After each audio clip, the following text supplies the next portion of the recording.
నీళ్ళు కూడా రాదు, అంతెందుకు శాస్త్రంలో నీళ్ళు కూడా రాదు.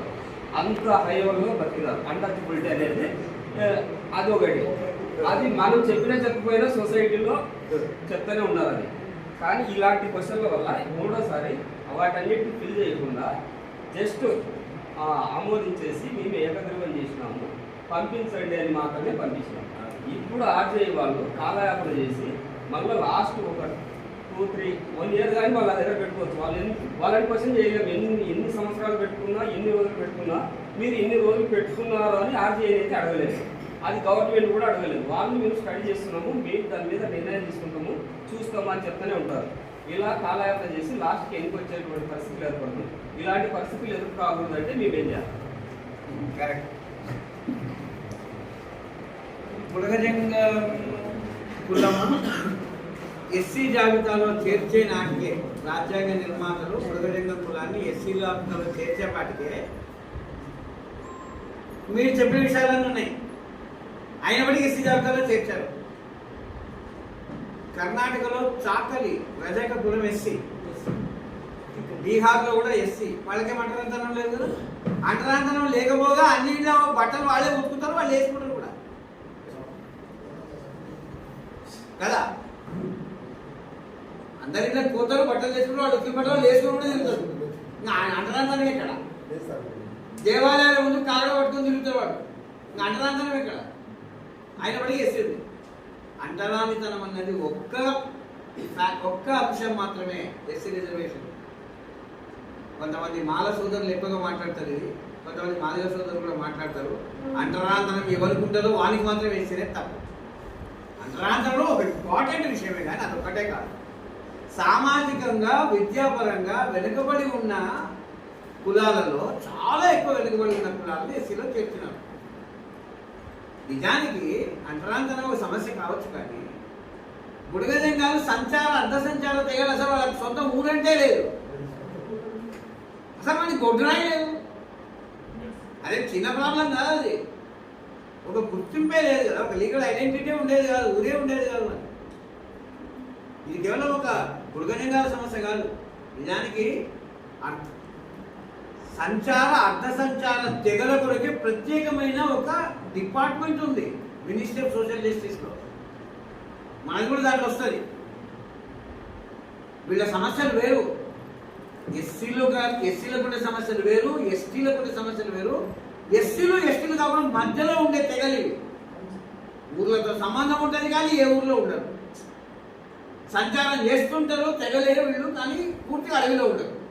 పూర్తి అడవికి చెందకుండా, పూర్తిగా గ్రామానికి చెందకుండా, అటు కాకుండా ఇటు కాకుండా ఉండేటువంటి అర్ధ సంచార తెగలకు ఉండే సమస్యలే వేరు.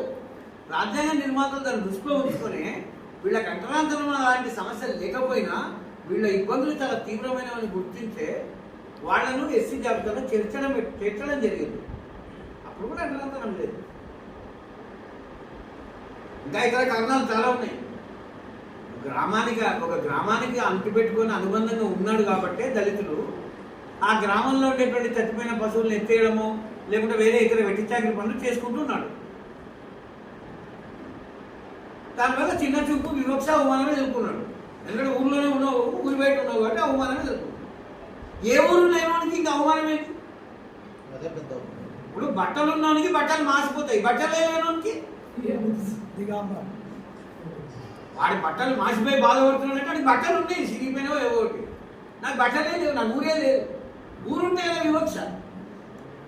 ఊరుంటే ఊరోడు కానీ చిన్న చూపు చూసాయని ఊరే లేదు నాకు. సో ఊరే లేని అని బతుకుది. సో మన వైపు నుంచి మాట్లాడాలంటే వాదిస్తాం, చాలా బలంగా వాదిస్తాం, నిన్ననే చేస్తాం. సమస్యలు కాదు. అయితే ఆర్జే వాడు అడిగినటువంటి 10 ప్రశ్నలలో అన్నిటికీ జవాబులు చెప్పొచ్చు రాష్ట్ర ప్రభుత్వం తలుచుకుంటే. ఏమంటే వాళ్ళకి మీరు అనేది అదొకటి కరెక్ట్ పాయింట్. మన ఆంధ్రప్రదేశ్ ప్రభుత్వం పంపించిన తీర్మానం ఉంది కదా, అది రాజకీయ తీర్మానం లాంటిది. అది అక్కడ మంది తీర్మానం కాదు. అది మళ్ళీ తీర్మానం ఎవడు చేయమన్నాడు? నేను ఆల్రెడీ తీర్మానం చేసింది రాష్ట్ర ప్రభుత్వం. సమాధానం వాడు 10 ప్రశ్నలు అడిగినాడు. ఆ 10 ప్రశ్నలకు మనకి ముక్కు గుద్దే విధంగా జవాబిస్తూ పక్కన మంది డాక్యుమెంటేషన్ ఇచ్చి లెటర్ రాయాలి.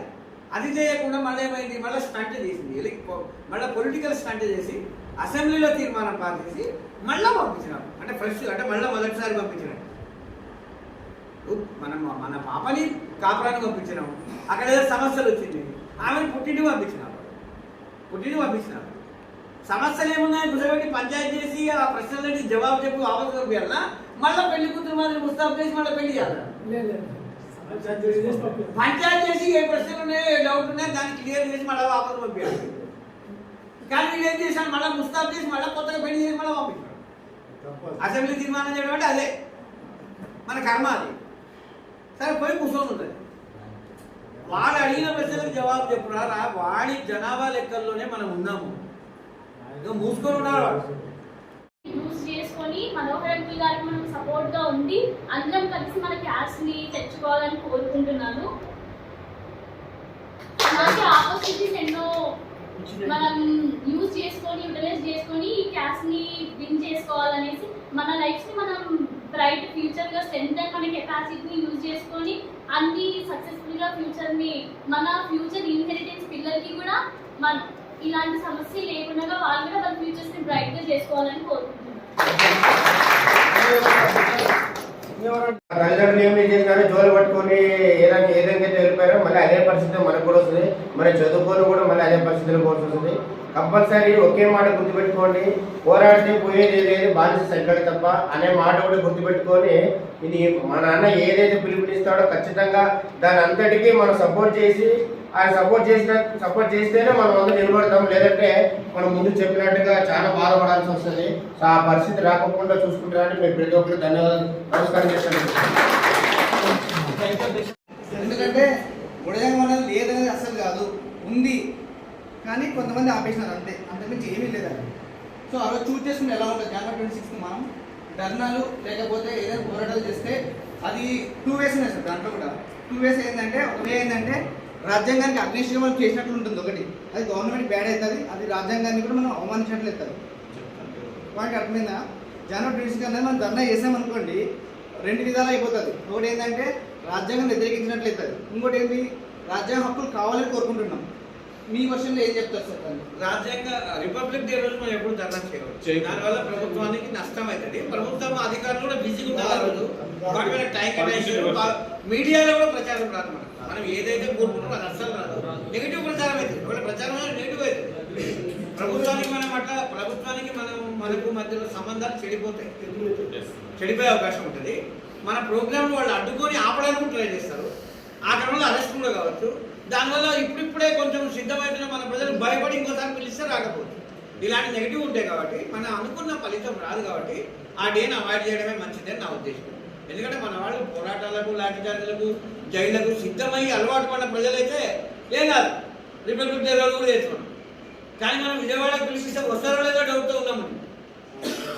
ఆ పరిస్థితిలో ఉన్నాం కాబట్టి మనం ఏమంటారు దాన్ని అన్నప్రాసన రోజు ఆవకాయ పెట్టకూడదు. ఇంకా అన్నమే తినడం పిల్లగానికి ఆవకాయ పెట్టకూడదు. చచ్చిపోతాడు ఊపిరాడు తగ్గొచ్చు. నేనేమంటానంటే మన శక్తికి మించిన పోరాటాన్ని తీసుకున్నాం, మన శక్తికి తగిన పోరాటం తీసుకున్నాం, అవసరానికి తగిన పోరాటం. కులాలని కొత్తగా చేర్చడం కానీ లేకుంటే మనలాగా ఒకప్పుడు ఉండి కోల్పోయిన హోదా కోల్పోయిన వాళ్ళకి మళ్ళీ తిరిగి హోదా పునరుద్ధరించడం, ఇవన్నీ కూడా కేంద్ర ప్రభుత్వ అధికార పరిధికి సంబంధించినవి. ఇంకా కరెక్ట్ చెప్పాలంటే పార్లమెంట్ పరిధికి సంబంధించి.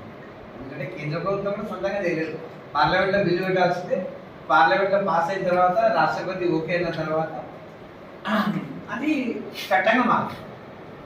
ఇంకా దీంట్లో ప్రకటించడం సుప్రీంకోర్టు దగ్గరికి మనం పోవడం అంటే ఎగ్జిక్యూటివ్ పార్లమెంట్ అంటే లెజిస్లేచర్ చట్టసభల పరిధిలో ఉన్న ప్రభుత్వ పరిధిలో ఉన్న అంశానికి న్యాయ వ్యవస్థ పరిధిలోకి తీసుకుపోవడం అయింది. నిజానికి దీనివల్ల డిలే ఇప్పుడున్న దశలో, ఎందుకంటే ఇది లాస్ట్కి వచ్చింది. ఎందుకు రాష్ట్ర ప్రభుత్వం 2019లో పంపడం కాదు, రాష్ట్ర ప్రభుత్వం మొన్న మళ్ళీ లాస్ట్ పవర్లోకి వచ్చిన తర్వాత మళ్ళీ ఏకగ్రీవ తీర్మానం పాస్ చేసి పంపించింది. ఫస్ట్ రిజల్యూషన్ ఇది. ఫస్ట్ చంద్రబాబు పంపాడు 16-17లో, తర్వాత మళ్ళీ జగన్ పవర్లోకి వచ్చి ఇంకా ఆయన అధికారం లాస్ట్ ఇయర్ ఉన్నప్పుడు మళ్ళీ పంపాడు. మళ్ళీ తిరిగి మళ్ళీ ఇప్పుడు పవర్లోకి వచ్చాడు చంద్రబాబు మళ్ళీ పంపాడు. సమస్య ఎక్కడ ఉందంటే రిజిస్ట్రార్ జనరల్ ఆఫ్ ఇండియా దగ్గర ఆగిపోయింది. వాళ్లకు రాష్ట్ర ప్రభుత్వం మాకు కోరుకున్న సమాచారం ఇవ్వలేదు. నాకు అవసరమైన అడిక్వేట్ స్టడీ లేదు అనేది వాళ్ళ క్లీన్ కంప్లైంట్. అంటే వాళ్ళు కూర్చొని దాని కాబట్టి రాష్ట్ర ప్రభుత్వం తిరిగి మీ జనాభా లెక్కలే సాక్ష్యంగా ఉన్నాయి అని మొదలు ఫస్ట్ జవాబు చెప్పాల్సిన అవసరం ఉంటుంది.